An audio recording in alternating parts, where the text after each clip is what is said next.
The situation right now is very critical. The bombings last night was the heaviest bombing that we've had. They needed something to be able to give that shock to society and to make sure that they can keep their power. In history, we've seen the misuse of religion. They need something to be able to justify their rule and their crimes. He is one of the most brutal and ruthless dictators that we've seen. Do you think it was good that the U.S. intervened the way that they did?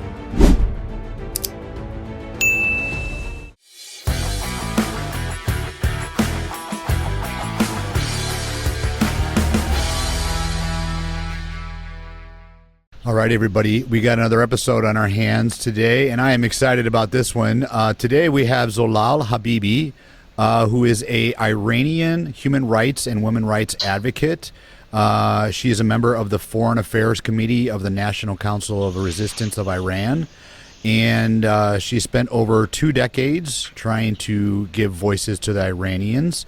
And so, Zolal, thank you so much for coming on. Is there anything more that you would like to expand on about your background and what you do, and how you got involved with some of this work?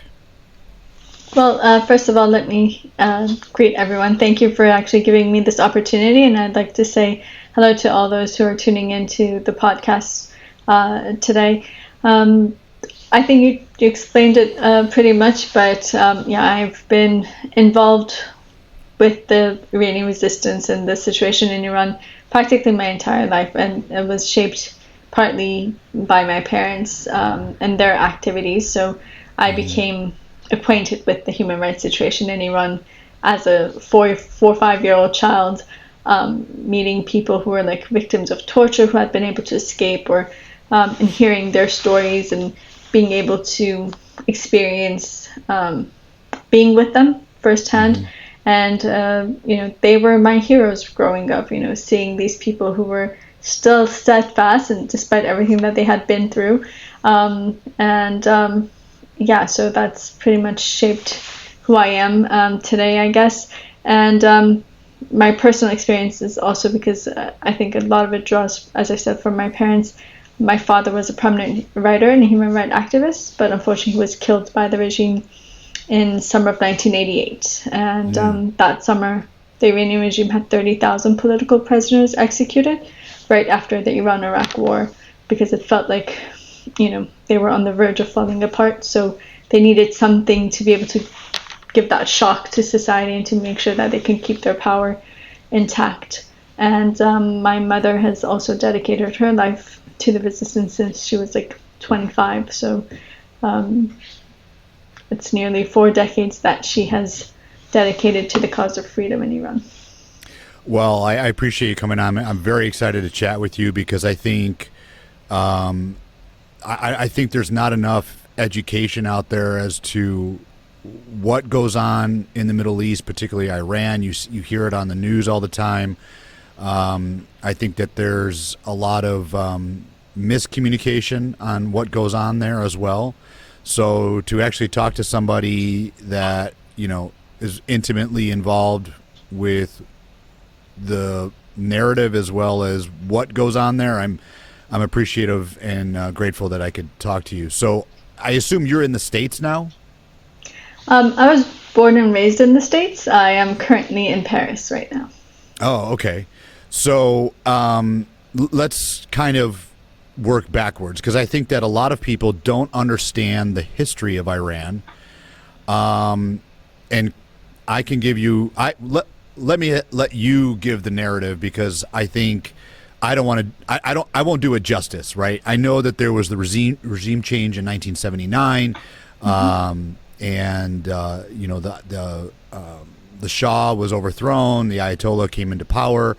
Can you expand on that and explain why that happened and what was the cause and all of that jazz? Sure. As you said, unfortunately, the issue of Iran seems to be a very, I guess, complicated issue for many due to the nature of Iran. Iran has always played a very important geopolitical role in the region, and so there's a lot of different narratives when it comes to the story of what actually happened, and especially since we've had like if you look in the past century, we've always had some kind of a dictatorship ruling Iran. So it's really censored what you hear about the realities of Iran, especially when one dictator is replaced with the other. You never hear the actual narrative of actually what happened and, you know, what is the whole history behind it. In Iran, if you look, well, the 1979 revolution that you just mentioned, it was a popular revolution by the Iranian people against the monarchy, the Shah. The Shah was overthrown with, you know, the popular protest of the people of Iran. Actually, next week, practically 2 weeks from now, marks the anniversary of the 1979 revolution, February 11th. And the reality is that the people were fed up with the situation, so they revolted against the Shah and put an end to that dictatorship. Unfortunately, during the Shah's time, despite the images and things that we might see, poverty was very high at that point. And there was also a lot of suppression. There was the Shah had a one-party rule, and unfortunately, dissidents were dealt with brutality, execution, tortures that are still documented, and the victims are still alive and have bear the signs of, you know, the torture. I was actually working on a report a while back, a few months ago, and I was looking at a annual report from Amnesty International from 1976. And what I found interesting was at that time, Iran was the record holder in execution and torture. Unfortunately, in 2025, Iran is also the record holder in execution and torture. The numbers differ. Unfortunately, it has gotten worse, the situation, but that doesn't whitewash what actually happened just because one dictator was replaced by a worse theocracy. So unfortunately, we went from bad to worse, but that doesn't mean the previous was good. So right now, what we're seeing in the streets of Iran and what's brewing in society is they want to be able to move forward to actually have a secular democratic republic in Iran. If you look in the past 100 years, I think the only democratic government we've actually had was under Dr. Mossadegh, who was unfortunately taken out with a coup d'etat in 1953 because he nationalized Iran's oil, which was not to the benefit of the US and the British at that time. So the Iranian people have experienced the results of foreign intervention. I mean, if you look at like the Pahlavi dynasty in general, like Reza Khan, he was brought in by the British, and before he was just someone in the army, and he was brought in. When he didn't serve their purposes anymore, he was taken out and sent to, I think he was sent to Africa at that point, South Africa, but he was sent out, and then they brought his son in. The US supported him, and well, when the people revolted against the Shah, unfortunately the West brought in Khomeini, because at that time it was the Cold War era. The USSR is bordering Iran, and so everyone was worried about if Iran falls under, you know, the umbrella of USSR, what's going to mean for the region, because Iran has always played such an important role geopolitically, and whenever you see something happen in Iran, you'll see the ripple effect in the entire region. Like, for instance, when Mossadegh nationalized oil, you saw like these movements form in the region, and from Egypt to other countries. And also, unfortunately, when we saw Khomeini came into power with Islamic fundamentalism, we saw the growth of Islamic fundamentalism in the region, from Afghanistan to, you know, the Arab countries. And unfortunately, that is the role that Iran has played. So it could be a stabilizing force, or it could be a destabilizing force. It just depends who's in power. So at that time, the decision was, well, maybe Khomeini's better because he's a fundamentalist. So he's going to have problems with the communists. So unfortunately, the people of Iran have been paying the price for that for 47 years now. And that's, yeah. So real quick, I wanted to go back to the regime change, because I think that the narrative that is kind of explained in the West is that the Shah was, modernizing Iran. You would see pictures of, people, women in bathing suits. It was very modernized, and working with the West and working with the U.S. government. Is that true? That was what he was doing? Well, I don't think you could call it modernization. He was an ally of the West because he was brought in by the West, so he had to do what they told him. He was a good puppet. There's no doubt about that. But the fact that people had freedoms, no, they didn't have freedoms. It's very.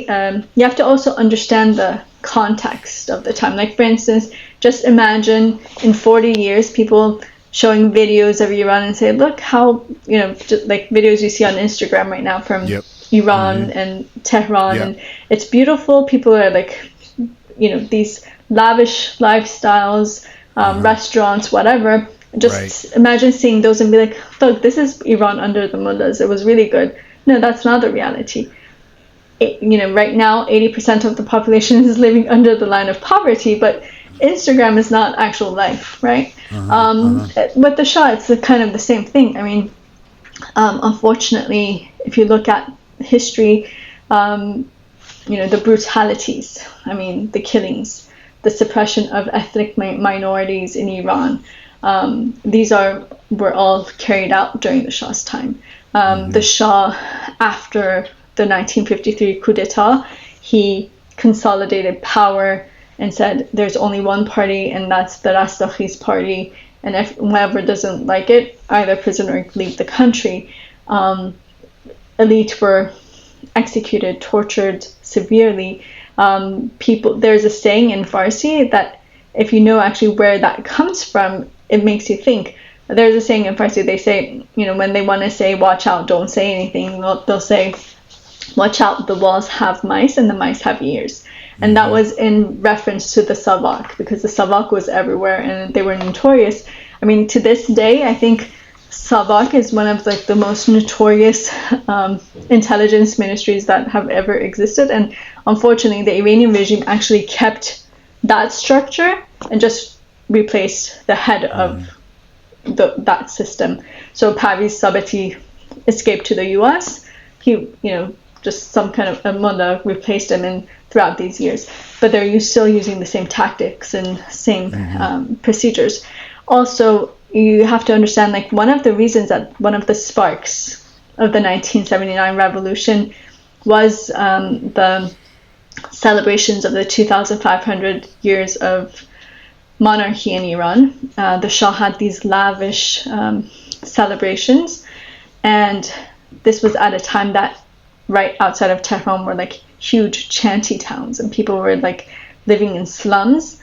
But then they had the food catered and brought in by Concorde airplanes from France and brought in. And so this lavish celebration that cost the country millions, but for the Shah it was showing his power. So the people saw that class difference and that suffering.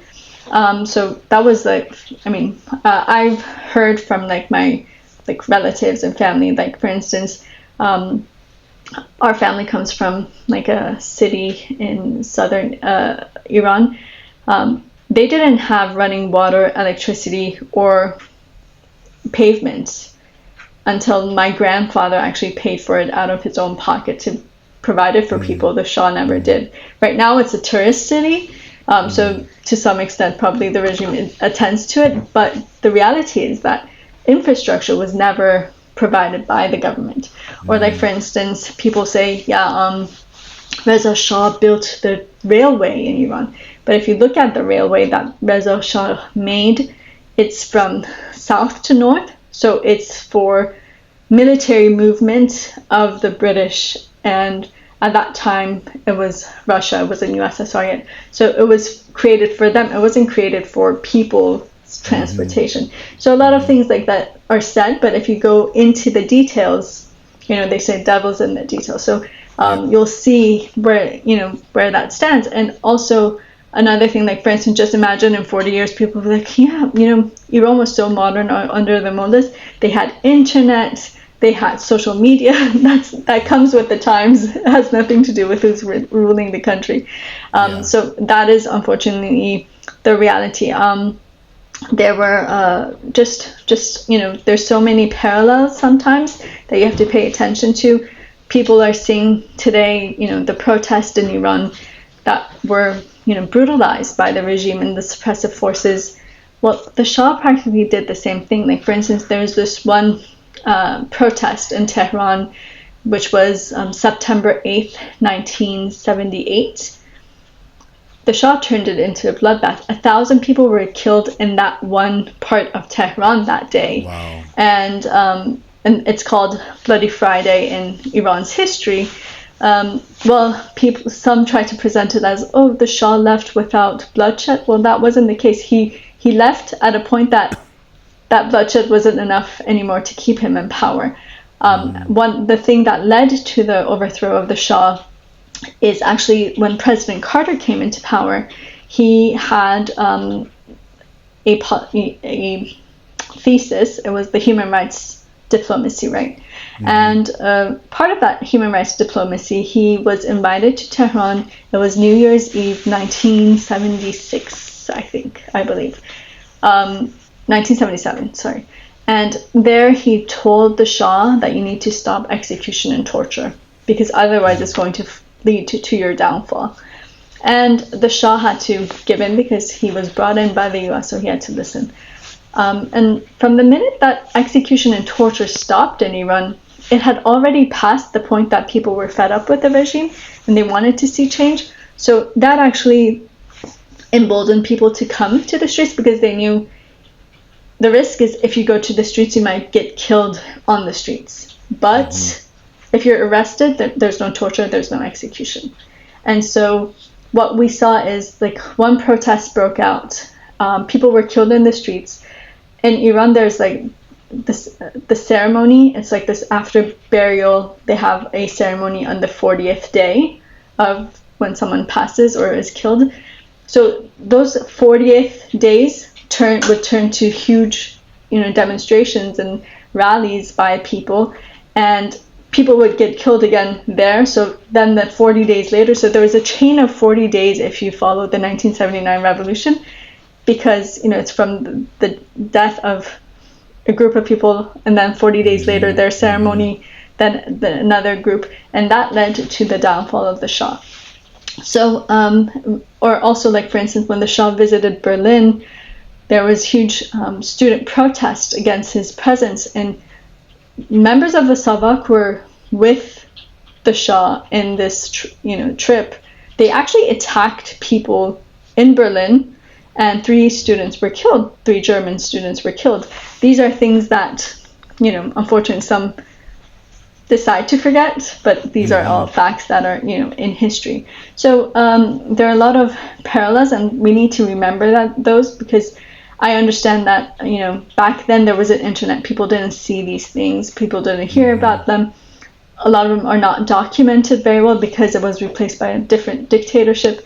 But these facts were what led to the overthrow. And that is why right now one of the chants in the streets, especially by the students, like the more elite of Iran's, society, is like they have these slogans: down with the oppressor, be it the Shah or the mullahs, or no to the crown, no to the turban, freedom and equality, or things of that nature. So they're trying to draw that line that we're not stuck between choosing between this current regime or going back in time.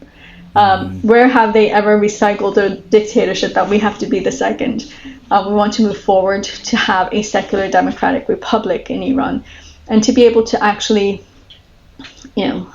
see our country strive, because Iran is a rich country in like natural resources and everything, but I think the main asset that we have is our people, because Iran has the highest brain drain in the world.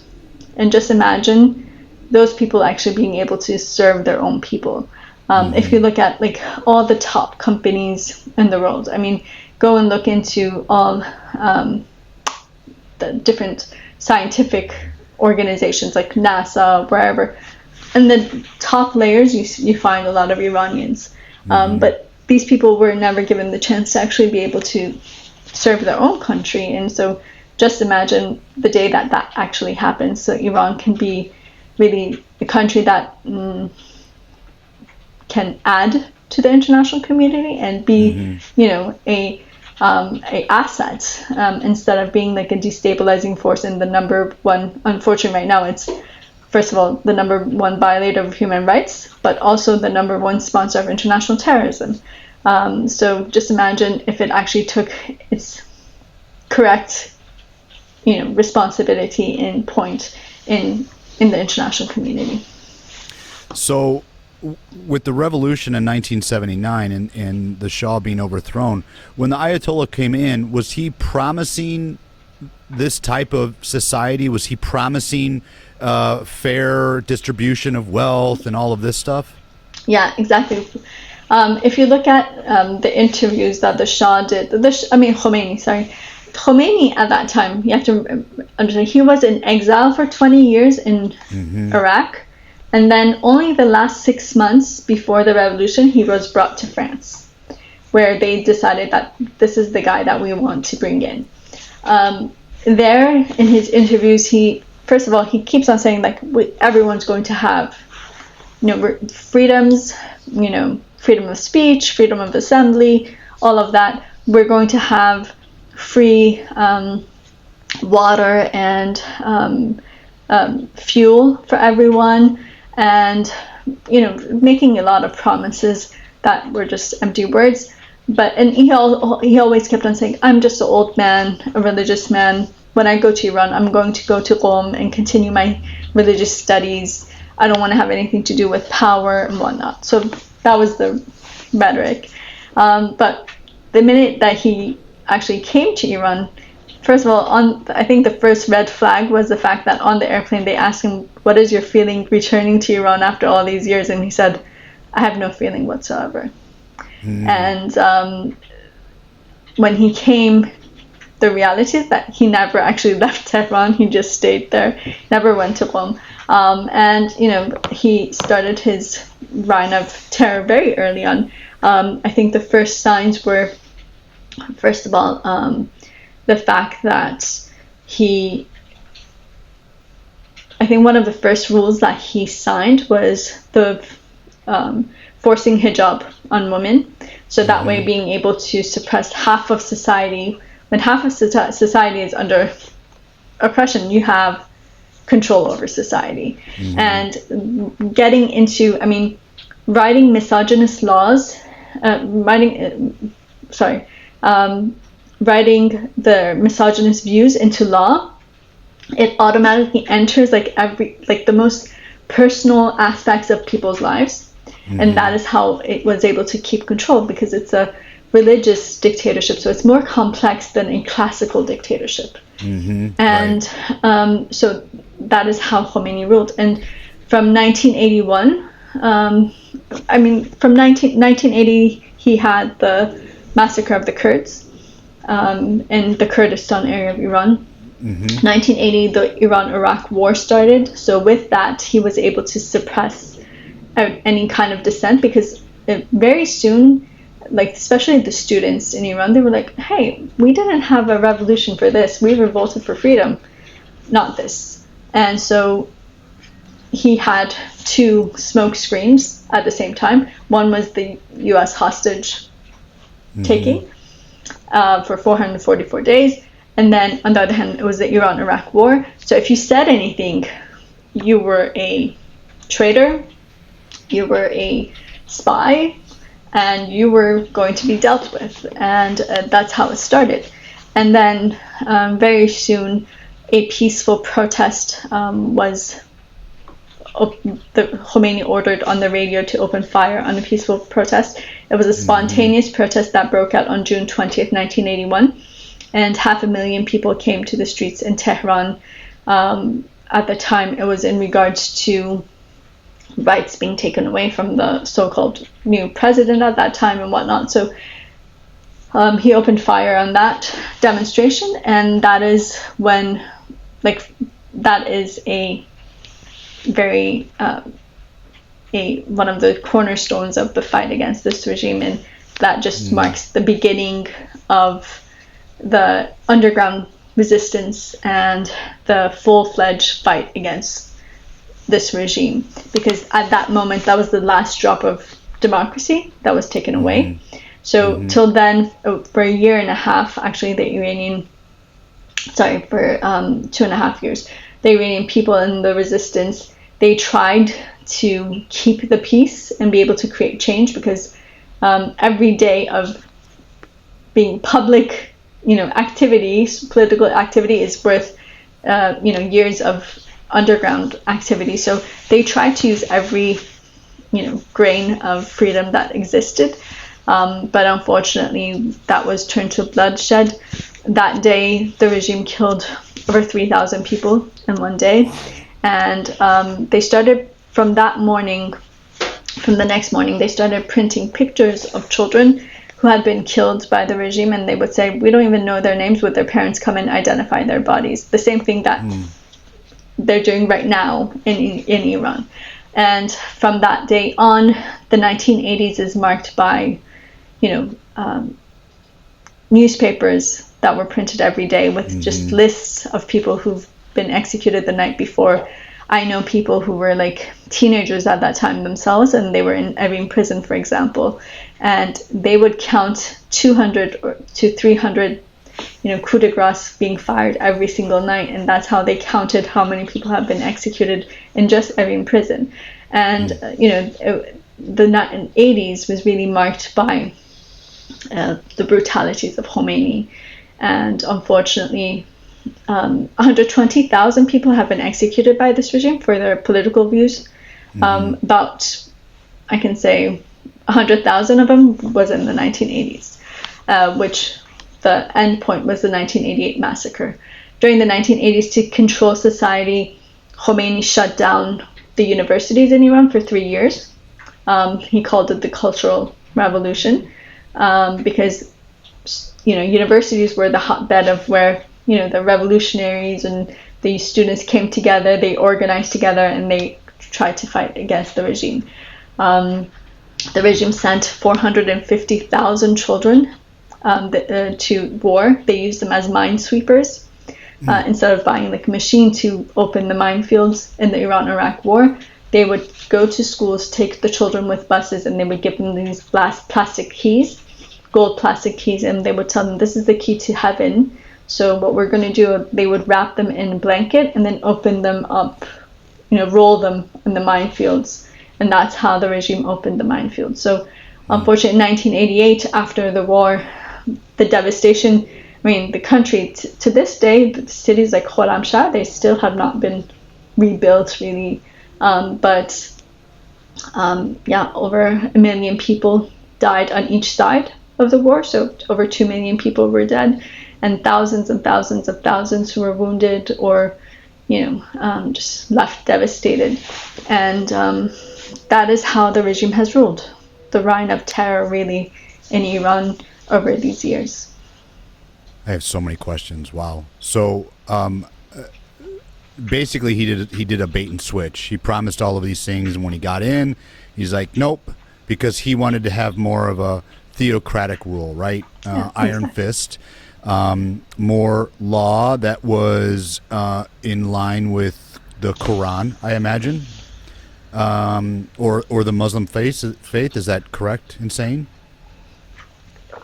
The reality is that Khomeini tried to he played the religion card, but to be honest, I think that anyone who believes in God even can't commit so many crimes. It's just it's using the name of religion to commit these atrocities. I don't think you can call them religious in any form of it. Even their own laws, you could bring so many quotes from the Quran that go against exactly what the laws are prescribing right now. The fact that, first of all, there's no separation of religion and state, that in itself is against Islam. Because one of the most important verses in the Quran is there's no force in religion. So enforcing your own thoughts on someone, because religion is supposed to be something that's personal, and no one can dictate to someone else what to do and what not to do. It should be a personal choice for anyone, because it's a matter of what differentiates humans from, animals or any other living being is the fact that we have knowledge and we have that ability to make choices. So if you take that away from someone, then it's just wrong on any basis. And I think that's like something in all religions at the end of the day. So it's just manipulating religion really to be able to keep your power. And I think in history, we've seen the misuse of religion in a lot of countries. Also, like, for instance, even during the Shah's time, the Shah used to say, I am the shadow of God on earth, and Khomeini used to say, I am the representative of God on earth. So they're both the same mentality. And they need something to be able to justify their rule and their crimes and the lengths that they go to be able to keep that power. This is what puzzles me, is when you have a society probably in the majority that don't want to live like that, they don't believe society should be ran like that. And as you said, with the Islamic religion, there's much more grace than what most people think, at least in the West. Why do so many people comply? Why does the police and the military comply with this when there's so many people that don't want to live like this? Well, I think that actually some of the facts might be interesting to you. According to the regime itself, they have less than 10% support in society. Like, this is a fact. And this is like not even today. This is 20 years ago. Today is probably like, I think if they give a new number, the regime itself will say like maybe 5% because they've lost their base. The reality is that the regime has only been able to keep itself afloat on two binds. One is suppression internally, so executions and torture, suppression of women, all the ethnicities in Iran. Unfortunately, like, for instance, in 2025, there were 2,200 executions in Iran. And if you look at, the ratio of that, they're mostly Kurds or Baluch from these two ethnicities. Why? Because those are the two ethnicities that, like, for instance, in recent years, they've always been on the forefront in the uprisings in Iran. So the regime is trying to keep them, spread that fear in that society, in those, cities. The reality is that the Iranian regime has only been able to rule with, executions. That's the one lesson that they learned from the Shah. The minute that you stop execution and torture, it's going to be your downfall. If you look in Iran, I think you can't find a family that hasn't either lost someone or knows someone who has been killed by the regime. But a lot of them hide it. They don't show it out of fear. Like, for instance, I know people who they are now in their 40s, but when they were children, in their early 40s now, but when they were kids in Iran, like, they had relatives who were in the resistance, who were executed and things like that. They didn't know about this until, like, they were in their 30s or after they left Iran, that we actually had relatives who were, part of the resistance or who were killed by the regime, because everyone was afraid of talking because at school they would tell the children acted as spies. The regime had trained kids that you have to come and tell us what is going on in your homes, what are they talking about, so they just wouldn't talk about it in front of them. My family has this personal experience. My cousin, she was 5, and they raided my aunt's house looking for my cousin from another aunt, who was 16 at the time. Why? Because he had sold newspapers and passed out pamphlets. This is back before that demonstration that I told you that Khomeini opened fire on. So it was still considered, it wasn't a crime still, but they were looking for him to have him arrested for that. And they raided my aunt's house, and they took my cousin who was 5, and they took her to another room, and they're like, listen, we are your uncle's friends, and we're looking for him. Have you seen him? This and that. And she was like, she still remembers this, and she was like, I was terrified, but from the other hand, they kept on giving me like candy and things like that to try to lure me in. And she said, I had this mixed feeling. I said, well, maybe they are his friends or something, because they're trying to be really nice to me. But then she could hear her mom and aunt screaming outside, leave the kid alone. She doesn't know anything. But the thing is that my cousin had actually passed through my aunt's house to go to escape. And so she had seen that. And she was like, oh, Uncle Reza was here, but he left. And so with that, they actually were able to trace him and have him arrested. And he spent years in prison for that. My cousin, for years, she actually blamed herself in a way. She was like, I was the reason that he got arrested, because they asked me and I didn't know any better. She was 5. And this is what the regime did. And so a lot of families, they teach their children, you're not supposed to talk about these things out. So instead of taking that risk of that child knowing and then maybe one day being placed under pressure, better not to speak about it. So this silence, even in homes, not to talk about resistance, not to talk about what needs to be done against this regime, because, with the same mentality that the walls have mice and the mice have ears, this still, lives on. And, the regime has also shown its brutalities. I mean, when they have 13-year-old girls executed, when they have, and raping all young girls before execution, when they have, pregnant women executed, elderly mothers in their 80s and 70s executed. So the regime is trying to give a message to society that I see no limits, and I see no borders. And that is how they have spread fear in society. I've seen this firsthand so much. I had a friend, to be honest, I always, even though I had lost my father, I always considered myself to be one of the lucky ones, because I never had to live under those circumstances in Iran. I had a friend who had been arrested with her parents when she was 5. And as one of the methods of torture, they would make her watch her father be tortured. And unfortunately, her father actually died under torture a few months later. And even though she had blocked that out of her mind, so if you talk to her on normal basis during the day, she'll be like, I don't remember anything from back then. But then at night, she would always have these nightmares, and she would wake up with a fever and screaming because she remembered all of those things. So you can just imagine the impact that has made on a society. It's not just one or two cases.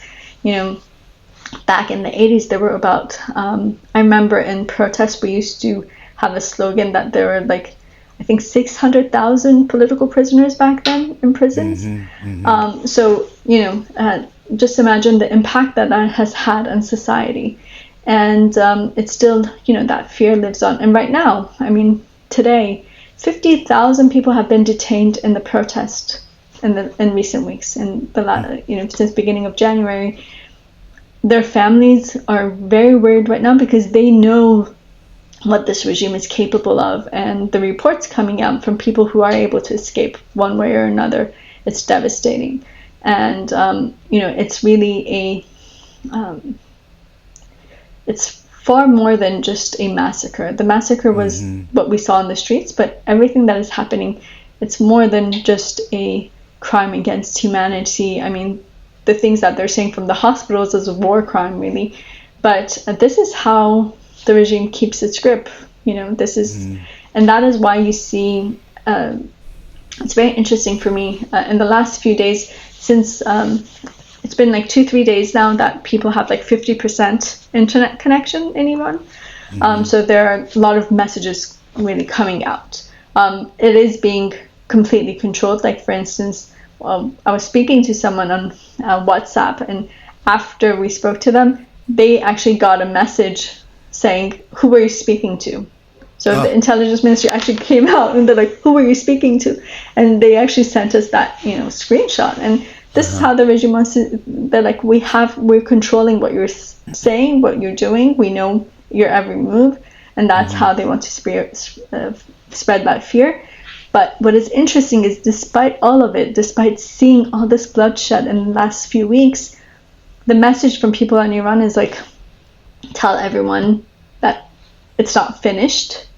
There are ups and downs in the revolution. We are continuing. We're not going to let all this blood that has been shed to be in vain. We have to continue this time, because every time the regime turns to like a massacre and brutality, and then for 10 years, for 5 years, they're able to keep their grip on power. This cycle is going to continue until we break that cycle. No one's going to hand us freedom in a silver platter.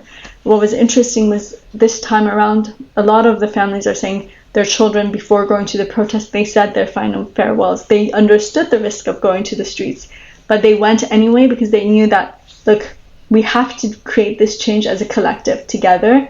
Otherwise, this cycle is going to continue for decades and decades. So I think that's really important issue to take into consideration of what we're seeing right now on the ground.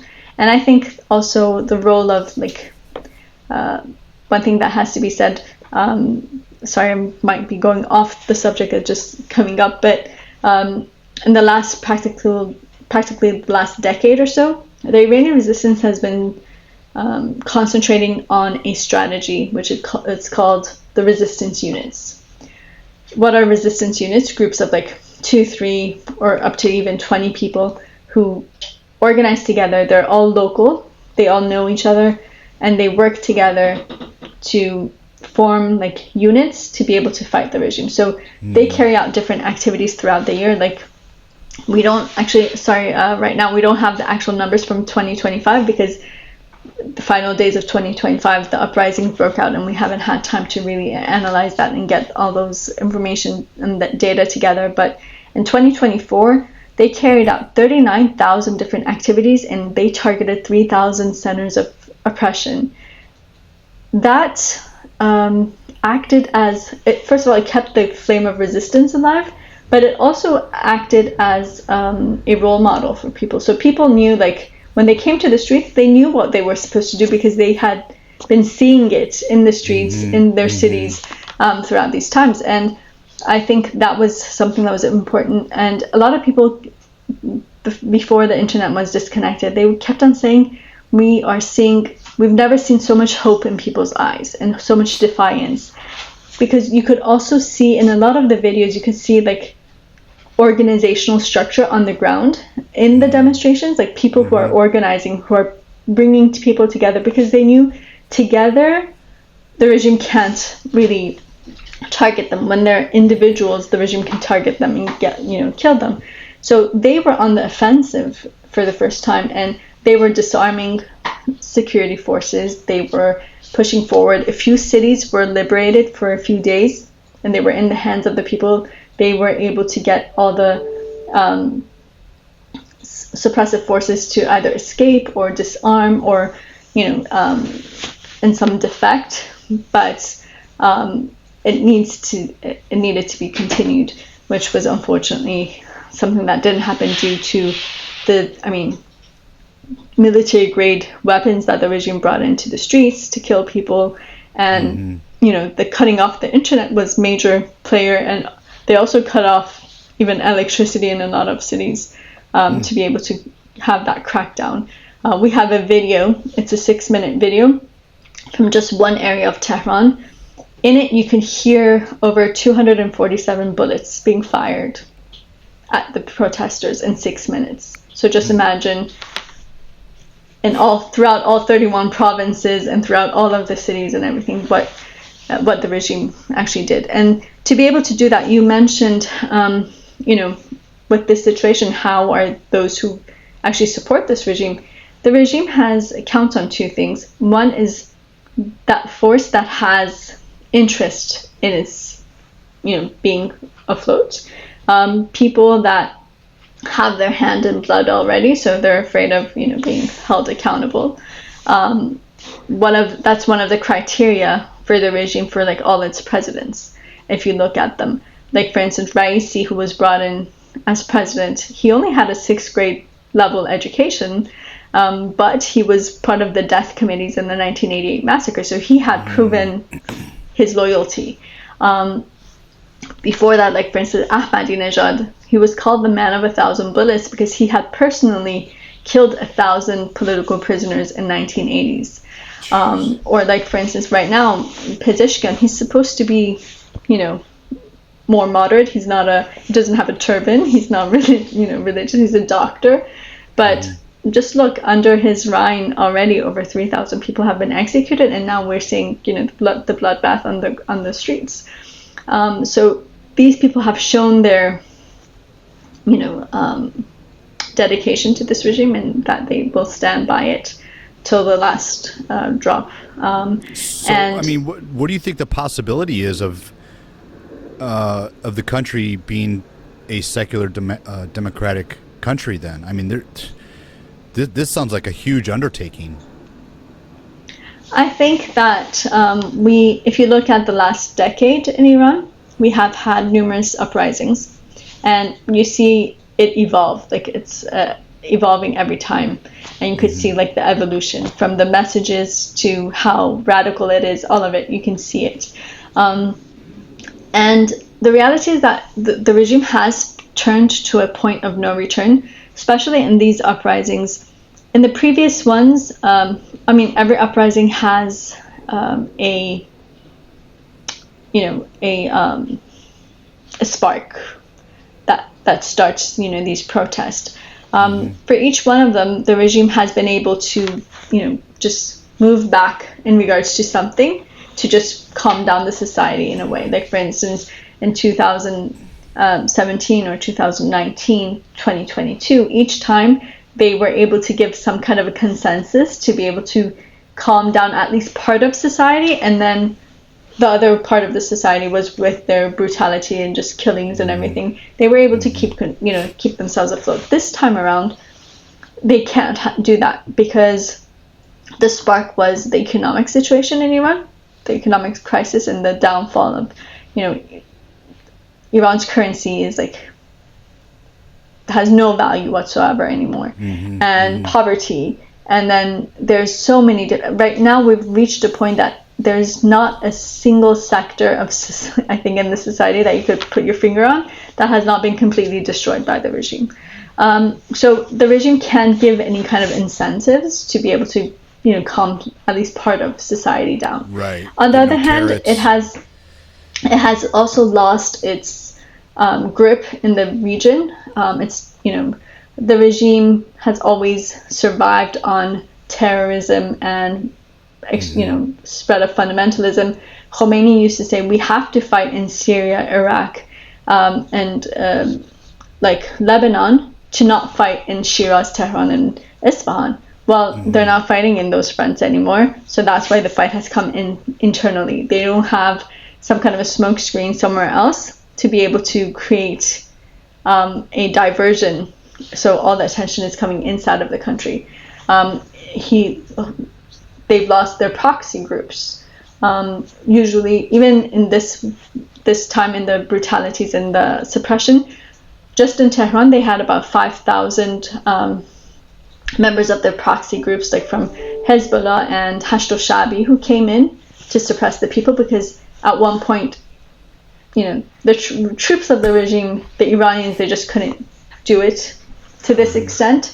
So they brought in their proxy groups. But like, for instance, if you compare, in 2009 they brought about, I think, 20,000 like from the Hezbollah alone to suppress the protest. This time it's 5,000 because they don't have that strength anymore. So the regime is in a very, very fragile state. And everyone knows it. The regime knows it. The people of Iran know it. The people of Iran know that right now the regime is, with the economical collapse, it really doesn't have that much room to continue. Like, for instance, if these protests continue a bit longer, the regime really can't continue suppression at this level. So it comes with a price, but everyone understands that this is, the situation right now that the regime has. Today, there is some good news coming out of the world. Today, the EU decided to finally blacklist the IRGC. That is a major step in weakening the regime, because the IRGC is the regime's economy is in the hands of the IRGC. So if the IRGC is blacklisted, that really ties their hands in a lot of ways. And what's the IRGC? The Islamic Revolutionary Guards Corps. Oh, okay. The US had blacklisted them before, and also like Canada, but the EU and the UK had not. And the EU just did today. The UK has not done so yet. The reality is that, like, the Iranian regime right now, when you look at, even for this, for suppression, they are using a lot of modern technology. Where are they getting this modern technology from? It's from a lot of these Western countries who are doing business with the IRGC.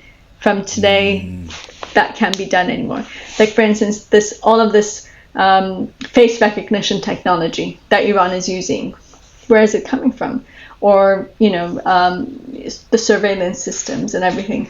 They're mostly coming from companies in Europe, which from today, that can't be done anymore. And that will help the people of Iran. So these are really key elements, and they play a great role. But right now, what is important and what can help in this situation is something that the Iranian resistance has actually emphasized. There is a organized resistance movement in Iran, and it is represented by the National Council of Resistance of Iran, which is a parliament in exile. It has about 500 members, 52% of which are women. It has 25 different committees. All the different ethnicities, religions, ideologies are represented in it, but they stand for the overthrow of the regime in its entirety. So there's no reform possible with this regime. They believe that there needs to be separation of religion and state, and there needs to be a republic. That's what they agree on, and that is what this coalition has been formed around. So the president-elect of this coalition is a woman, Mrs. Mariam Rajavi, and she leads this movement. And the reality is, she has been saying for like 20 years now that the solution to Iran is neither war nor appeasement. It's not foreign intervention, and it's not the policy of appeasement and diplomacy with this regime. It's supporting the Iranian people and their organized resistance to bring about change. And I think more than ever, the world is understanding that to some extent, especially after the 12-day war in the summer, but also right now in these uprisings. The people of Iran, what they are asking for when they say we need help from the international community is like specific things. They've wanted to see a firm policy on Iran, because unfortunately right now, if you read between the lines, right now the Iranian regime is getting the green light that I can continue with these crimes and get away with it, and they will bear me in the international community. So one of the things that they've been asking for is the blacklisting of the IRGC, which was done today by the EU. We hope that the UK will follow suit. The second is recognize the people's right to resist. And a lot of the statements that you hear, people will say, or governments will say, we support the peaceful protest of the Iranian people. And what if these people decide to defend themselves, are you not going to support it anymore? How are they supposed to fight this regime if, they could be labeled as terrorists or things like that? The third thing that they're asking for, shut down Iran's embassies, shut down relations with the regime, because the people of Iran are paying that price. Just to give you an example, last week was the World Economic Forum in Davos. Mm-hmm. Yep. Iran's foreign minister was invited despite the situation in Iran. The only reason it was canceled, I think about 3 hours before he arrived in Davos, and that was only because of the Iranian diaspora putting pressure, to stop it. So what is the message to the regime? That you can commit a massacre, a genocide, and we'll still accept you at the negotiation table and at the economic forum. So we still want to make deals with you. We still want to, work with you. So that is the message that the regime gets. Or, and unfortunately that is the situation, because we all know, because Iran, because of its history, that people have that experience of, foreign intervention, but also geography. I mean, if you look at Iran, it's 3 times the size of Iraq and 4 times the population. And it has very diverse, the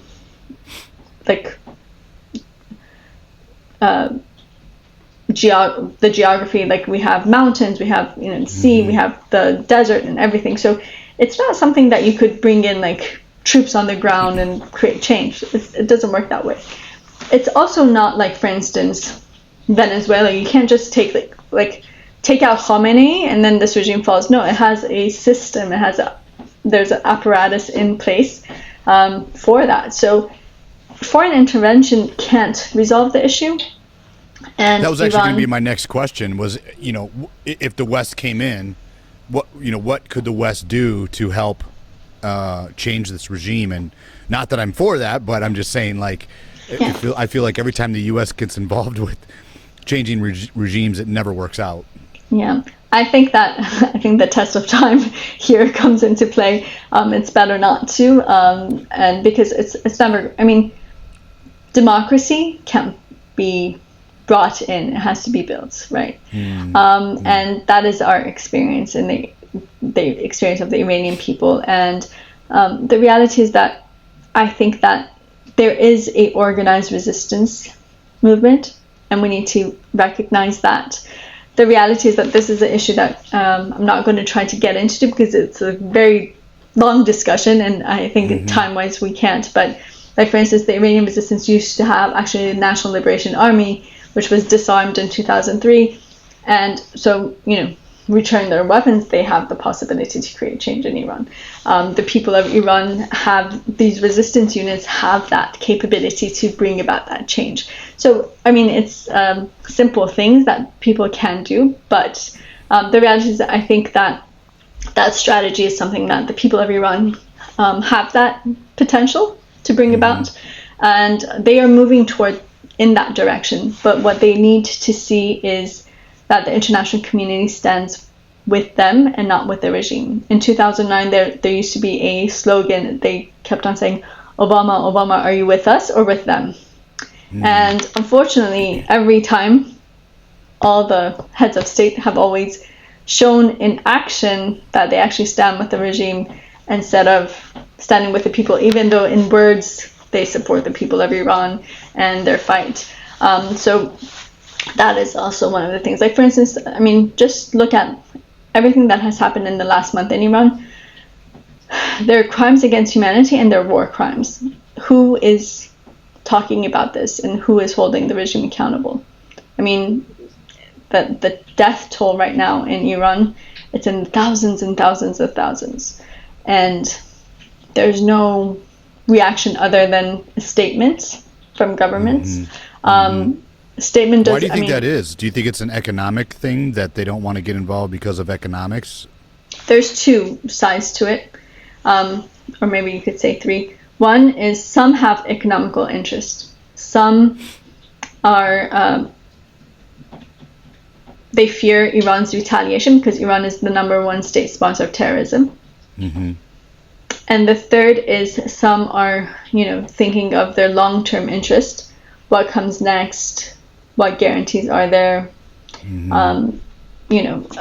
How are we supposed to play this card? Because Iran plays an important role geopolitically. So, like, for instance, just imagine this regime is overthrown and there is a actual secular democratic republic coming into Iran. What is that going to mean for neighboring countries who aren't a democracy or a republic? Right.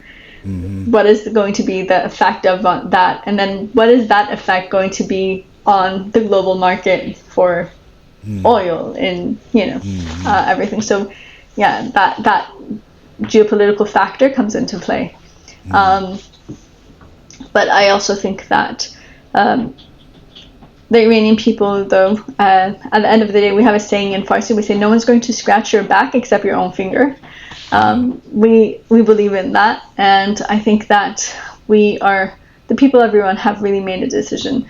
I've been looking at a lot of the reports coming from inside of Iran, from those who have been able to, even especially in the days that there was no internet connection, people were coming to the bordering countries to just get messages out of what's happening and whatnot. And when you look at all of that and you put these facts together, really, we're seeing an epic in the making. But this resilience and this steadfastness, it really, I think, will bear fruit. But we have to also remember that a revolution never happens like overnight. It will have ups and downs, but what is clear that there's a point of no return. The regime cannot return back to December 27th. And it's in a much, much weaker position today than it was then. And this is something that I think will move forward. Right now, the regime is dealing with a lot of crisis on a lot of different fronts. Just a month and a half ago, the president of the regime, Pezeshkian, he actually said that we will probably have to evacuate Tehran because of water shortage. Because the regime has been, how the IRGC has been working in Iran, they have really sucked out the life of Iran for their nuclear program. They have created so many dams along the way to be able to, utilize the water for their facilities and whatnot. It has created this disaster, like even when it comes to the environment right now. And I mean, this is on every front. Like Iran, a country so rich in natural resources, people don't have electricity for at least 2-3 hours a day every day. And that has also led to the economic crisis too, because like, for instance, during the day, people can't work. So that's not happening. And then a lot of things are going bad. I mean, people aren't able to really work. And so this is like a cycle of destruction in every realm that you look at. And so the regime has really turned to a point that they also don't have any of their previous backers or support that they used to have. And people, at the end of the day, those dictators are also doing their calculations. And then, it's not really worth it for me to meddle into your situation because you're, in the downfall of what happened with Bashar Assad. Bashar Assad, I mean, if you look at in the 2000, after the Arab uprising, the Arab Spring, the bravery of the people of Syria in standing against Bashar Assad, they paid with 600,000 lives, but Bashar Assad stayed in power because, first of all, the Western countries, they sent those, green lights. But on the other hand, he was backed by the regime and Russia. Well, right now, this time around, he didn't have that support from Russia and the regime because both have been weakened and both are dealing with their own issues. So that's why he fell so fast. This time with Khamenei, it's also the same thing. He doesn't have any support, like the support that he used to get from his proxy groups and this and that. So right now it's in a very weak position and it's on the verge of falling. So it's something to watch for. But I think one of the most important narratives, we spoke earlier about the different narratives that are being fed. One is that, what comes next? Well, the reality is that we have as I said, an organized resistance that has passed the test of time, and I think that's really important. It's not just words or mere words or just on paper, because we have that experience with Khomeini. It was just mere words. When he came, it was something completely different. But this resistance, it was formed in July 1981. Mm-hmm. So for 44 years, people have been seeing it act based on its principles and its values, even if it wasn't, popular. Like, for instance, they were the ones who said a viper never gives birth to a dove. So they stood against Khatami and the whole myth of moderation and reform and whatever. And it wasn't a popular choice, but they stood by that. And it was proven, years later. In every aspect of it, like, they were the ones who revealed Iran's nuclear program to the world. So they have been a stabilizing force for the world, and they call for a non-nuclear Iran. There's a 10-point plan presented by Mrs. Rajavi that each point of it really guarantees, reaching that secular democratic republic, like Iran, that there's separation of religion and state, where all ethnicities are respected and have equal rights, where there's gender equality and gender equity, actually, because that's what this resistance practices. The entire leadership council of the MEK, which is one of the main groups of the resistance, are women. And it's been that way for 30 years. So they've been this is how they've been running the whole resistance. And so that's why you see women on the forefront inside of Iran, because they have that experience and these glass ceilings have been broken. So you see, this, woman as the force for change, really, in Iran. Or she's called for the abolition of the death penalty and executions and torture in all forms of it. And, well, that means it's not going to be chaos and civil war after the fall of this regime, as the regime tries to present it, because the regime tries to say, well, because of all the different ethnicities, there's going to be civil war. Well, it's not going to happen, because they all have their rights guaranteed under the plans of the NCRI. And there isn't going to be, chaos, because they have already said, there's going to be a independent judiciary, and there will be, international tribunals to, for the criminals and those who have perpetrated these crimes by the regime. But there isn't going to be execution. There's not going to be torture, because this cycle needs to end. So all of these, these are pieces of the puzzle. When you put it together, you see that, there's a guarantee to be able to have an actual democratic republic, a secular democratic republic in Iran. And I think that's really key to be able to move forward. And that is, I think, the main message that Iranians have today. This was fascinating. There's so much to unpack here. I really appreciate you coming on. If people wanted to reach out to you, learn more about your cause, or help your cause, where could they go? To learn more about to follow the latest news and everything, you could go to ncr-iran.org, which is from the National Council of Resistance of Iran. To learn more about Maryam Rajavi and her plans, you could visit Maryam Rajavi. It's MaryamRajavi, the number 4, change.com. It's a website. It's not a news website. It's just information, so it's easier to be able to understand. If you're in the U.S. and you want to become active or help out, you could reach out to the Organization of Iranian American Communities. It's oiac.org. And for other countries around the world, you could go to iranfreedom.org, and they would put you in contact with the different chapters and activists on the ground. And I'm also on social media, so if anyone has any questions or would like to learn more, feel free to reach out to me. I think the easiest way would probably be searching my name, but because the handles might be a bit difficult to spell right now. If anyone has, I'll be sure to put. Yeah, I'll be sure to put all of that in the show notes. Zolal, thank you so much for coming on. I really enjoyed talking to you. As things progress, I would love to have you back on and get some updates and see where everything stands. Sure, I would be more than happy to join. And thank you for the time and to give us this platform to be able to explain, what is actually going on in Iran today, because it's more important than ever. Thank you very much. Of course. If you ever come back to the States, I would love to have you in person in the studio. Sure. I will definitely reach out to you. Okay. Thank you so much. Okay.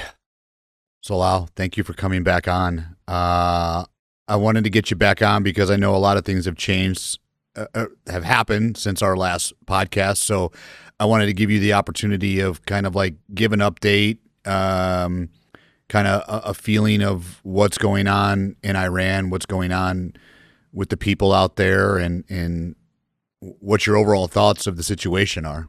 Well, actually, thank you for having me again, and it's a pleasure to be with you. And well, to give you a brief overlook of what is happening today, as we are recording, it's day 11 of the war, and unfortunately, the situation right now is very critical, both with what is happening inside of Iran.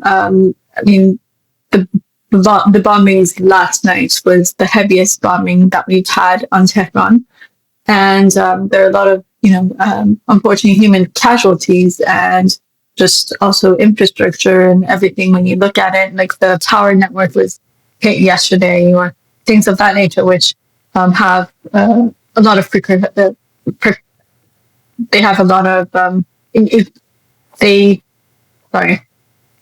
create a lot of problems for the people who are living there. So that is the situation on the ground. The war, when it started, day one, Khamenei was eliminated, which I think that I could say for the most part, practically all Iranians were happy to have Khamenei eliminated, because he is one of the most brutal and ruthless dictators that we've seen.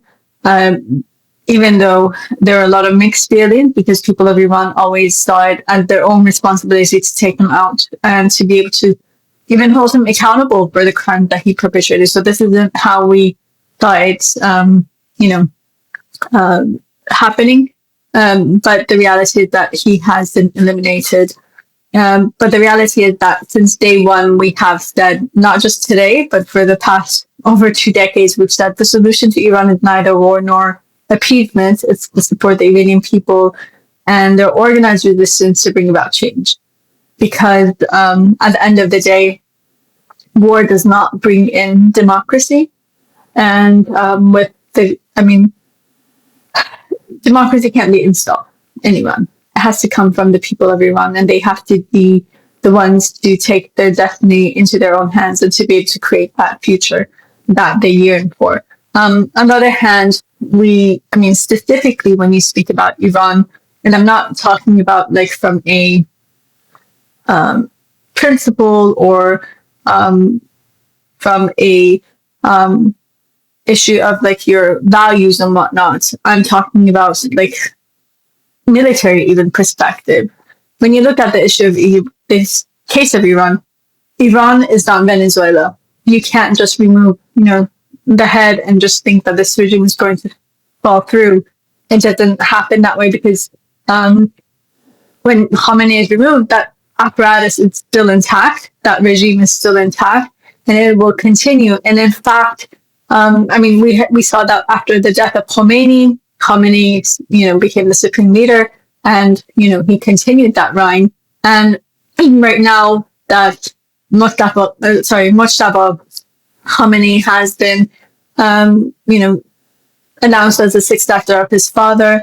That has two messages in it. First of all, the continuation of this regime and the same system and everything, because he has been part and parcel of his father's reign throughout these years.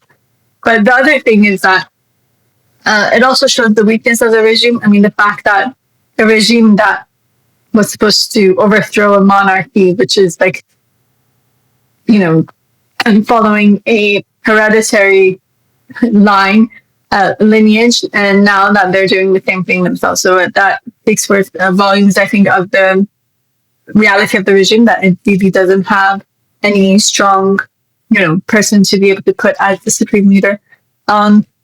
But on the other hand, I think that in this current situation, I mean, we're not going to see change within this regime. This regime is not reformable. This is something that they have shown over 40 years. And so that is not going to lead to democracy. The other scenario would be something like maybe Iraq, or troops on the ground to overthrow the regime and eliminate the regime in its entirety. That's also not very likely. I mean, considering how vast Iran is, considering, the geography of Iran, considering, the population of Iran. It's a country with 92 million people. It's a country that's, 3-4 times the size of Iraq.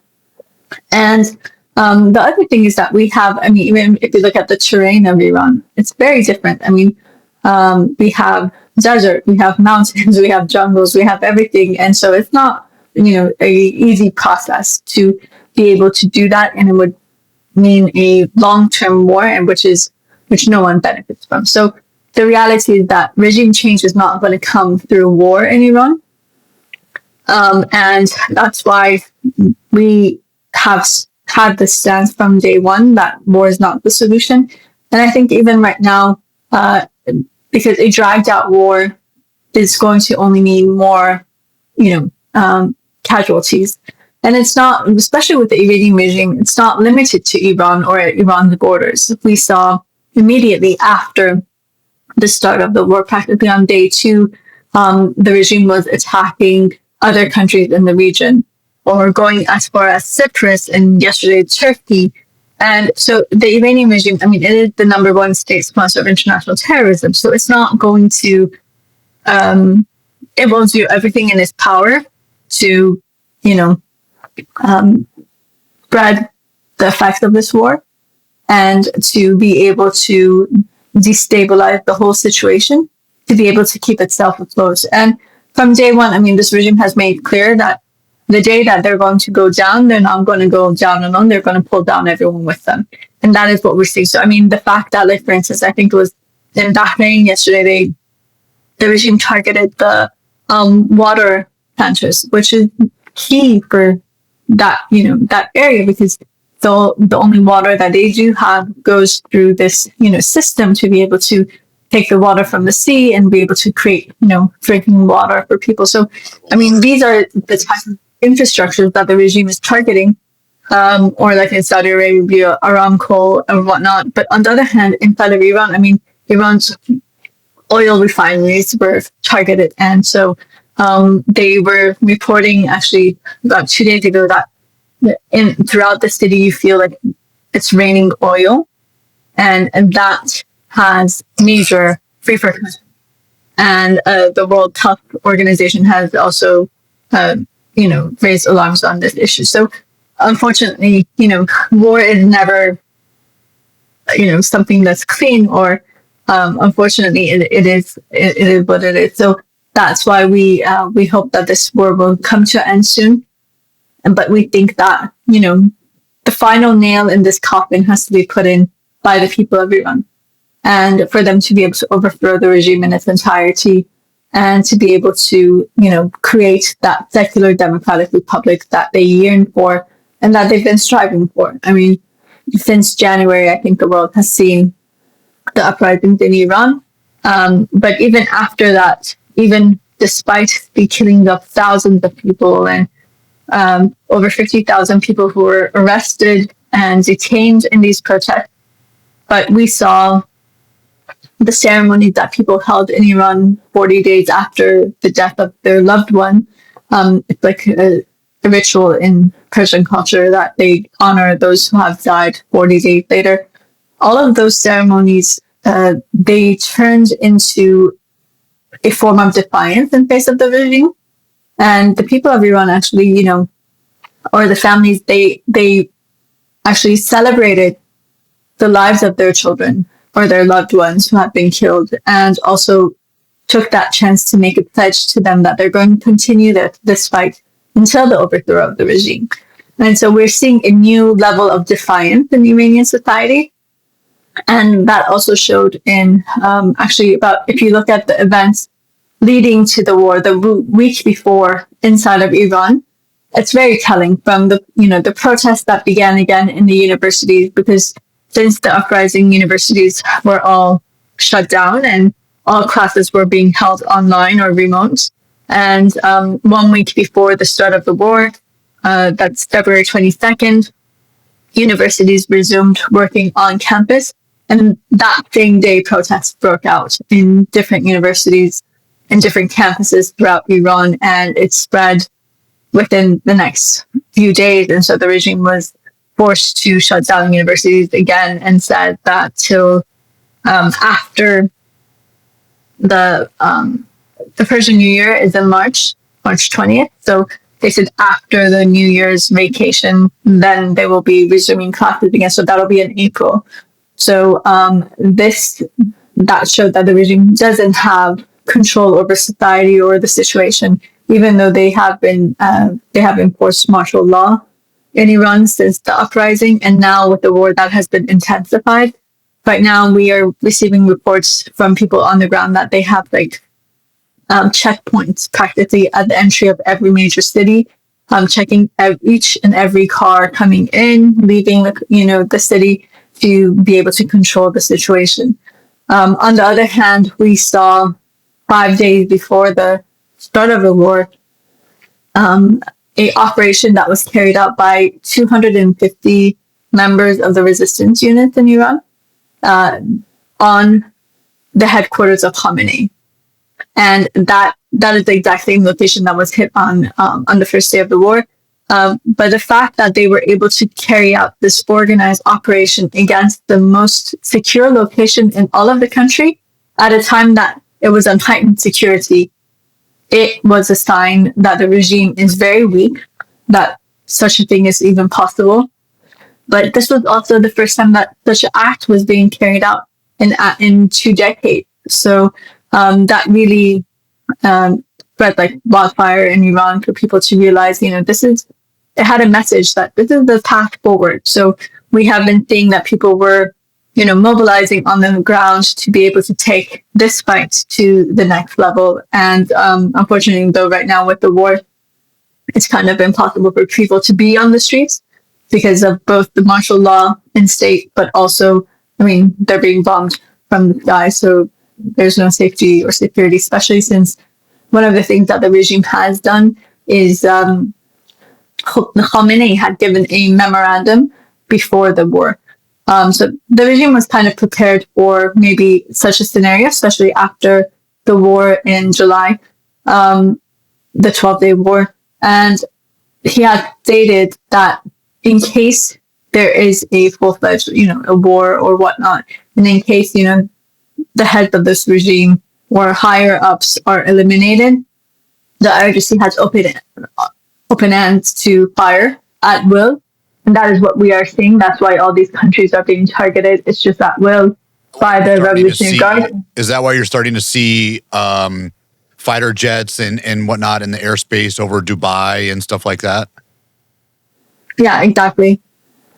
And so they had that, and also they had said, they actually moved out of all their headquarters, and so they are just doing everything remotely. So on the ground, they are going to civilian areas, and they're setting up there, launching their rockets or whatever, and then moving forward. And when those rockets are, the radars catch them, like where it was the location that was sent from, and targeting those areas, they're actually targeting civilian areas because that's where it was sent from. So that is making, the situation on the ground very complex. So what I wanted to ask you too is, I know that, well, 2 things. Khamenei's son, is it Mojaba? Is that right? Mojaba. Yeah. Now I'm reading right now that it's saying that he was killed 1 day ago. Is that accurate news? This is from NBC News, that a U.S.-Israeli strikes has killed the Mojaba Khamenei, son of Ayatollah. Does that seem accurate? I'm not sure. I know that in the statement that they gave yesterday when they announced that he is the new supreme leader, they had said that he had been wounded in the initial attacks. because both his father, mother, wife, brother-in-law have been killed, and one of the children of the family has been killed too. So that was reported, but there has been no actual facts to prove confirmation either way. No confirmation. Yeah. In regards to him being wounded or him being killed or eliminated, because he hasn't been seen in public. So we would have to wait and see. But since there were rumors that he had been killed from the first second day of the war, we have to, I think, wait and see. Yeah. How that. The other thing that I saw too is that I tried looking up his name as well, and I can't find it. But I had seen an interview. I believe it was 60 Minutes that had done of a gentleman in Iran that was also trying to become president, and I'm using air quotes, president of Iran, because he was kind of favored by the West. The prince. The Prince wannabe. That's the son of the Shah. That's Reza Pahlavi. He did a 60-minute interview. Okay. And he's actually in Potomac, Maryland. He's not in Iran. Okay. So would that be favored by, two questions, would that be favored by the West? And what do you think, how do you think Iran would feel about that? Well, the Iranian people, deposed his father because he was the dictator. I don't think we're in the business of recycling dictators in Iran. Yeah. I hope not. But the reality is that he is being propped up by some Western interest groups, governments. But the reality is that he doesn't really have, he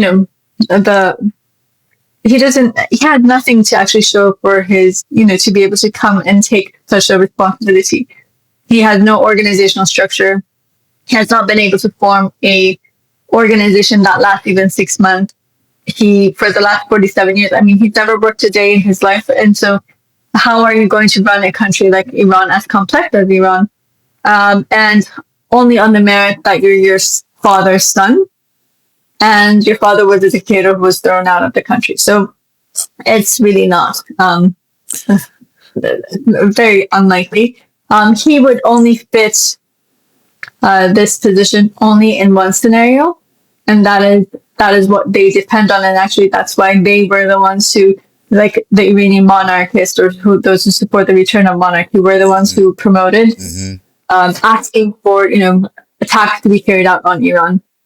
To be honest, I don't know that many people who are willing to, publicly be calling out and actually lobbying for their country to be bombed. They would take into consideration the plight of their own people. But unfortunately, they have, because that is the only scenario where they could be installed in Iran. Like, he did an interview with Fox and Friends, I think, on Sunday. And in it, he said, they asked him, would you be willing to go back to Iran, or would you be able to take this responsibility in Iran? And he said, yeah, I'd be ready for that. It just needs to be properly orchestrated. The fact that he doesn't even know what I think he is saying, but the fact that he needs it to be orchestrated to be placed there because he can't do it himself. He doesn't have the willpower. He doesn't have the support network. He doesn't have a infrastructure or anything to be able to take that role and take that position. But unfortunately, he is something that has been being promoted. And it's not only, those Western interest groups who are supporting him. It's also the Iranian regime in their psychological warfare and propaganda war. They have usually backed him. There are actually numerous reports from cyber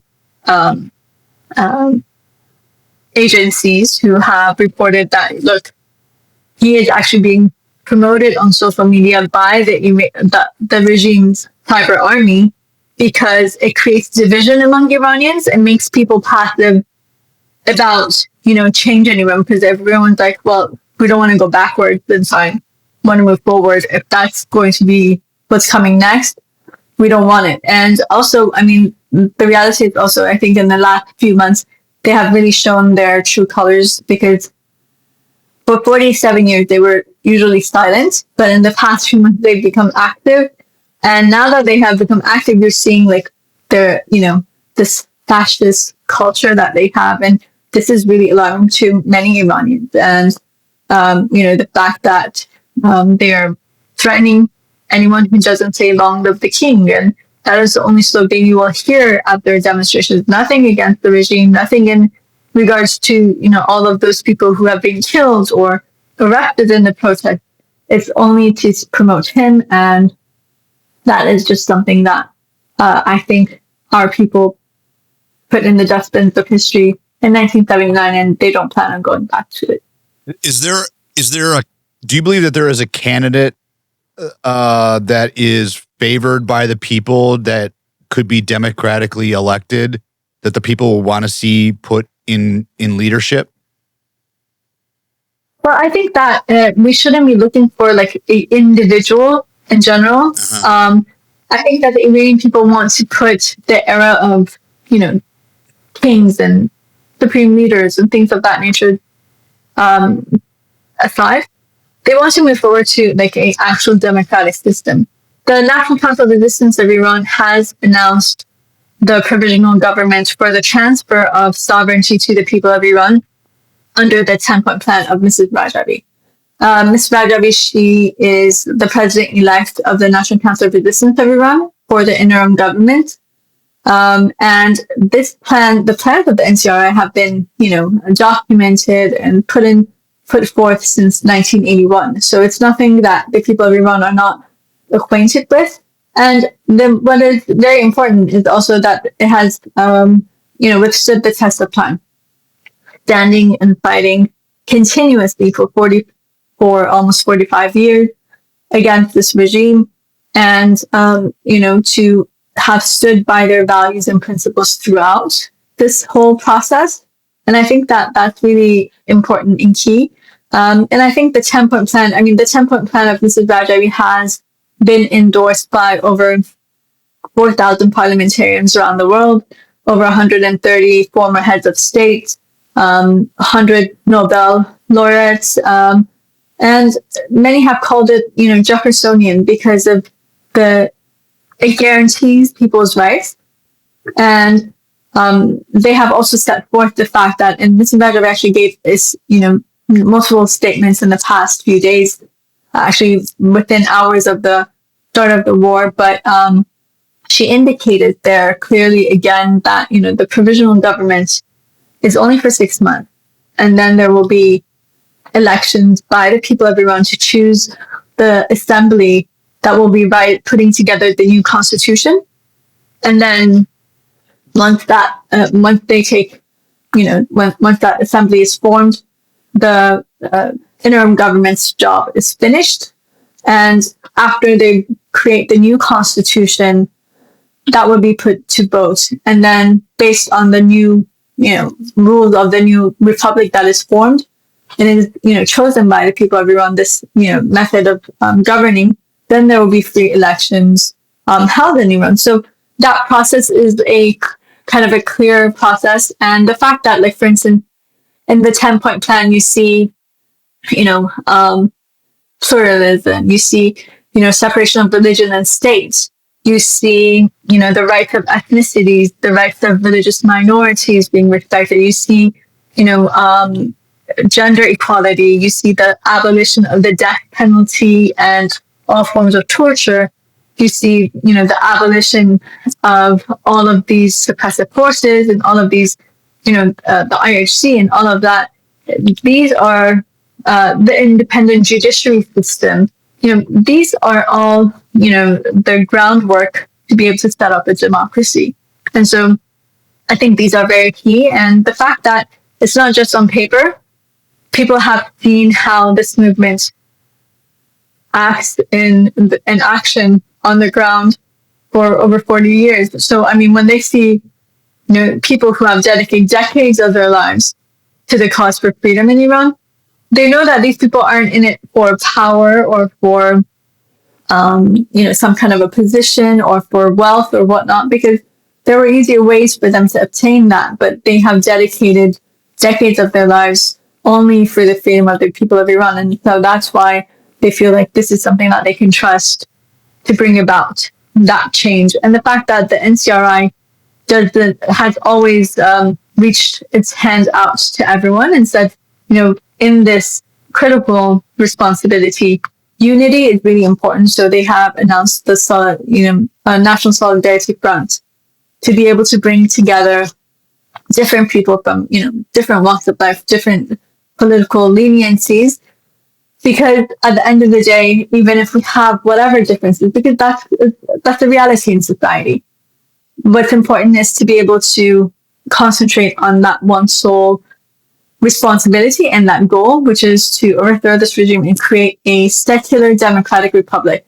So that's the only three criteria that they actually have. Is they say you have to believe in separation of religion and state, believe in the complete overthrow of this regime, and that it needs to be a republic, the future of Iran. And with that, they have been able to, work with other organizations and groups and take them, help them actually, wherever is needed, to make sure that we can all be a part of this and be able to bring about the change that the people of Iran rightly deserve. Last question. Do you think it was good that the U.S. intervened the way that they did? As I stated, I don't think that the solution to Iran is a foreign war and or foreign intervention, because we understand Iran.